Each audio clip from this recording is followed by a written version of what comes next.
আমার জন্য ইম্পর্টেন্টটা কি জানেন, সেরা 5 ব্যাটসম্যান, এটা তো সবাই আমরা জানি যে সেরা 5 ব্যাটসম্যান কারা যখন টুর্নামেন্টটা শেষ হয়। বাট আমার জন্য বেশি ইম্পর্টেন্ট হলো যে আরও 30টা ব্যাটসম্যান তাদেরকে কীভাবে করে ভালো অবস্থায় নিয়ে আসা যায়। কারণ যে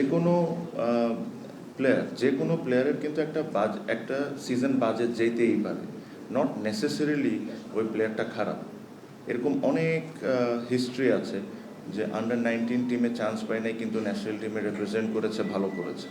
so for me the most important thing is top 3 batsman, ওরা তো অটোমেটিকলি অপরচুনিটিস পাবে, but what about the others? ওদেরকে নিয়ে কীভাবে আগাইতে পারি, ওদেরকে নিয়ে কী করতে পারি সো দ্যাট নেক্সট সিজনসে ওরা যেরকম টপ 3 ব্যাটসম্যানের মধ্যে ঢুকে। সো আমার ফোকাসটা হলো ওটা নিয়ে। টপ 3 আপনারা লিখবেন, আপনারাই জানবেন, সিলেক্টরও পিক করবে, এটা নিয়ে আমি চিন্তা করে আসলে লাভ নেই।